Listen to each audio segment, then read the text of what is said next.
नमस्कार दोस्तों, स्वागत है आप सभी का RP technical study YouTube channel में। तो दोस्तों, आज की इस वीडियो में अपन बात करने वाले हैं इलेक्ट्रिशियन थ्योरी के 25 इंपॉर्टेंट क्वेश्चन, जो कि आपकी प्रत्येक इलेक्ट्रिशियन ट्रेड की एग्जाम के लिए काफ़ी इंपॉर्टेंट होने वाले सभी 25 क्वेश्चन। तो सभी क्वेश्चंस को ध्यान से देखना है और सभी दोस्तों के पास वीडियो को शेयर भी कर देना है। तो चलिए शुरू करते हैं। और शुरू करने से पहले आपको बता दूं कि सभी क्वेश्चंस का आंसर आपको कमेंट बॉक्स में टाइप करके बताना है साथ के साथ। तो चलिए शुरू करते हैं। आज का पहला क्वेश्चन है, वैसे तो सीरीज में तो 51 नंबर का क्वेश्चन है, लेकिन आज हमारे लिए तो पहला क्वेश्चन है। तो क्वेश्चन है, कम प्रतिरोध को मापा जाता है। कम प्रतिरोध को किस प्रकार से मापा जाता है? ऑप्शन ए दे रखा केल्विन डबल ब्रिज द्वारा, बी दे रखा मैक्सवेल ब्रिज द्वारा, सी दे रखा वीन ब्रिज द्वारा, डी दे रखा इनमें से कोई नहीं। तो कम प्रतिरोध को किसके द्वारा मापा जाता है? इस बताइए जल्दी से क्या होगा इसका राइट आंसर। तो दोस्तों, इसका राइट आंसर हो जाएगा केल्विन डबल ब्रिज के द्वारा मापा जाता है। कम प्रतिरोध को किसके द्वारा मापते हैं? केल्विन डबल ब्रिज के द्वारा। अगला क्वेश्चन, अगला क्वेश्चन दे रखा ओम का नियम निम्न के बीच संबंध से जुड़ा हुआ है। ऑप्शन ए दे रखा धारा और वोल्टेज, बी दे रखा आवेश और प्रतिरोध, सी दे रखा आवेश और समता, डी दे रखा समता और विभवांतर। तो ओम के नियम निम्न में से किसके बीच संबंध से जुड़ा हुआ है? तो राइट आंसर कौन सा होगा? इसका राइट आंसर हो जाएगा धारा और वोल्टेज। राइट आंसर क्या होगा? ऑप्शन नंबर ये। अगला क्वेश्चन, अगला क्वेश्चन दे रखा बेरी प्रकार के ट्रांसफार्मर में चुंबकीय पथों की संख्या होती है। बेरी प्रकार का ट्रांसफार्मर होता है, उसमें चुंबकीय पथों की संख्या बतानी है, एक, दो, तीन या अनेक। तो राइट आंसर कौन सा होने वाला है इनमें से? तो, तो दोस्तों, इसका राइट आंसर हो जाएगा option number C. Right answer क्या हो जाएगा? तीन। राइट आंसर होगा ऑप्शन सी। अगला क्वेश्चन, अगला क्वेश्चन दे रखा डीसी मशीन में आर्मेचर प्रतिक्रिया तथा कम्यूटेटिंग कुंडलियों की प्रेरकता का क्या कारण होता है? ओवर कम्यूटेशन, बी दे रखा अंडर कम्यूटेशन, सी दे रखा लीनियर कम्यूटेशन, डी दे रखा साइनसोइडल कम्यूटेशन। तो राइट आंसर कौन सा होगा? डीसी मशीन में आर्मेचर प्रतिक्रिया तथा कम्यूटेटिंग कुंडलियों की प्रेरकता का क्या कारण होता है? तो दोस्तों, इसका राइट आंसर हो जाएगा option number B, under commutation. Right answer होगा ऑप्शन नंबर बी। अगला क्वेश्चन, अगला क्वेश्चन दे रखा है समुन्नत ध्रुव अर्थात सेलियंट पोल संरचना में होते हैं, किस प्रकार के होते हैं? व्यास अधिक, अक्षीय लंबाई अधिक, बी दे रखा व्यास अधिक अक्षीय लंबाई कम, सी दे रखा व्यास कम अक्षीय लंबाई कम, डी दे रखा व्यास कम अक्षीय लंबाई अधिक। तो समुन्नत ध्रुव अर्थात सेलियंट पोल संरचना में किस प्रकार के होते हैं? इसका राइट आंसर हो जाएगा ऑप्शन नंबर बी, व्यास अधिक होता है तथा अक्षीय लंबाई कम होती है। तो राइट आंसर क्या हो जाएगा? Option number B. अगला क्वेश्चन, अगला क्वेश्चन दे रखा है मोटर की ओवर हीटिंग का क्या कारण हो सकता है? मोटर ओवर हीटिंग होती है तो इसका मुख्य कारण क्या हो सकता है? ओवरलोडिंग, शॉर्ट बियरिंग, शुष्क बियरिंग या उपरोक्त सभी। तो इनमें से राइट आंसर कौन सा होगा? तो दोस्तों, इसका राइट आंसर हो जाएगा उपरोक्त सभी, अर्थात ओवरलोडिंग भी होती है, शॉर्ट बियरिंग भी होती है और शुष्क बियरिंग भी हो सकता है। तो इनके ये सभी मुख्य कारण हो सकते हैं।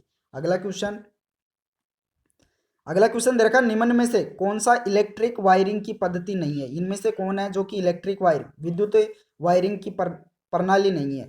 वायरिंग प्रणाली, लूपिंग प्रणाली, ट्री प्रणाली या जंक्शन बॉक्स प्रणाली। तो राइट आंसर कौन सा होगा इनमें से?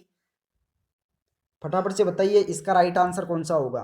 तो दोस्तों, इसका राइट आंसर हो जाएगा वायरिंग प्रणाली। ये क्या है? इलेक्ट्रिक वायरिंग की पद्धति नहीं है। अगला क्वेश्चन, अगला क्वेश्चन दे रखा है जब किसी डायोड को ओम मापी का उपयोग करते हुए टेस्ट किया जाता है तो यह दोनों दिशाओं में उच्च प्रतिरोध दिखाता है, डायोड की क्या स्थिति होगी? शॉर्ट होगा, लीकेज होगा, ओपन होगा या इनमें से कोई नहीं। तो जब किसी डायोड को ओम मापी का उपयोग करते हुए टेस्ट किया जाता है और तो यह दोनों दिशाओं में उच्च वोल्टेज उच्च प्रतिरोध दिखाता है, तो डायोड की क्या स्थिति होगी? तो इसका राइट आंसर हो जाएगा option number C. Right answer क्या हो जाएगा? ओपन होगा। राइट आंसर होगा ऑप्शन सी। अगला क्वेश्चन, अगला क्वेश्चन दे रखा है यदि मिक्सर की मोटर के धातु केस का वाइंडिंग के साथ विद्युत संपर्क हो जाए तो वाइंडिंग कैसी होगी? यदि मिक्सर की मोटर के धातु का केस वाइंडिंग के साथ विद्युत संपर्क हो जाए तो वाइंडिंग कैसी होगी? Short circuit, open circuit, grounded या लूज सर्किट, लूज कनेक्शन। जल्दी से बताइए इसका राइट आंसर कौन सा होने वाला है? तो दोस्तों, इसका राइट आंसर हो जाएगा ग्राउंडेड। राइट आंसर क्या होगा? ग्राउंडेड। अगला क्वेश्चन, अगला क्वेश्चन दे रखा है आर्मेचर वाइंडिंग में निम्नलिखित में से कौन सा करंट होता है? आर्मेचर वाइंडिंग होती है उसमें कौन सा करंट होता है? केवल लोड धारा, केवल मैग्नेटाइजिंग धारा, सीधे रेखा ये वो भी दोनों, सीधे रेखा इनमें से कोई नहीं। तो आर्मेचर वाइंडिंग में कौन सा करंट होता है? तो इसका राइट आंसर हो जाएगा केवल लोड धारा। राइट आंसर होगा ऑप्शन नंबर ये।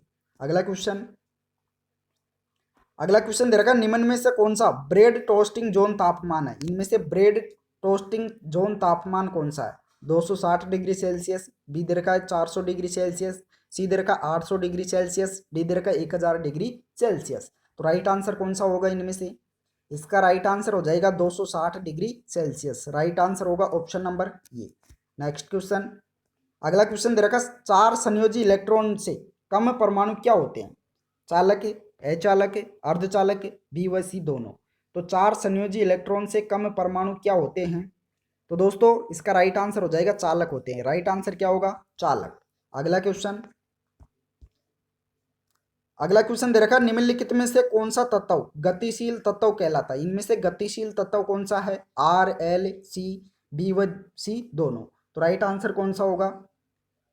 फटाफट से बताइए इसका राइट आंसर कौन सा होगा? तो इसका राइट आंसर हो जाएगा बी व सी दोनों, अर्थात इंडक्टेंस व कैपेसिटेंस दोनों ही क्या है? गतिशील तत्व है।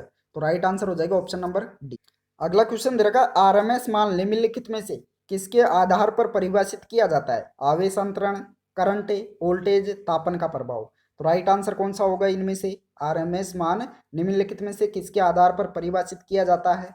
तो इसका राइट आंसर हो जाएगा आवेश अंतरण। राइट आंसर होगा ऑप्शन नंबर ये। अगला क्वेश्चन, अगला क्वेश्चन दे रखा, अनोन्य प्रेरण किसका बुनियादी परिचालन सिद्धांत है? ट्रांसफार्मर, मोटर, जनरेटर या उपरोक्त सभी। तो अनोन्य प्रेरण किसका बुनियादी परिचालन सिद्धांत है? तो इसका राइट आंसर हो जाएगा उपरोक्त सभी, ट्रांसफार्मर का भी, मोटर का भी व जनरेटर का भी। राइट आंसर हो जाएगा ऑप्शन नंबर डी।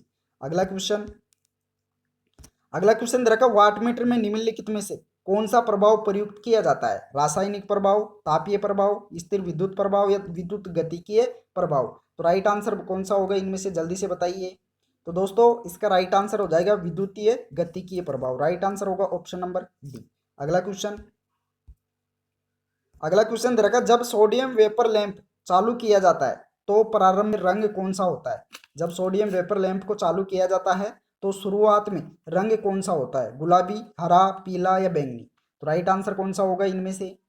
इसका राइट आंसर हो जाएगा पीला। राइट आंसर कौन सा होगा? Option number C. अगला क्वेश्चन, अगला क्वेश्चन दे रखा, घरेलू रेफ्रिजरेटर में सबसे ठंडा भाग निम्नलिखित में से कौन सा है? घरेलू रेफ्रिजरेटर होता है उसमें सबसे ठंडा भाग कौन सा होता है? कंडेंसर, वाष्पीकारक, दरवाजा या कंप्रेसर। तो राइट आंसर कौन सा होगा इनमें से?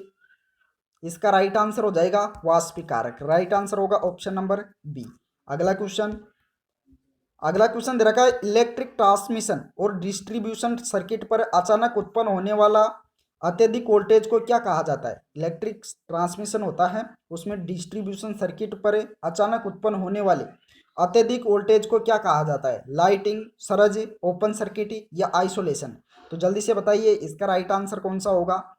तो दोस्तों इसका राइट आंसर हो जाएगा, उसको सरज वोल्टेज कहते हैं। राइट आंसर क्या होगा? सरज। अगला क्वेश्चन, अगला क्वेश्चन दे रखा, निम्न में से किस सेल का अनुरक्षण आवश्यक है? इनमें से कौन सा सेल है जिसका अनुरक्षण आवश्यक है? Lithium iron cell, nickel cadmium cell, nickel iron cell या लेड एसिड। तो इनमें से कौन सा सेल है जिसका अनुरक्षण आवश्यक होता है?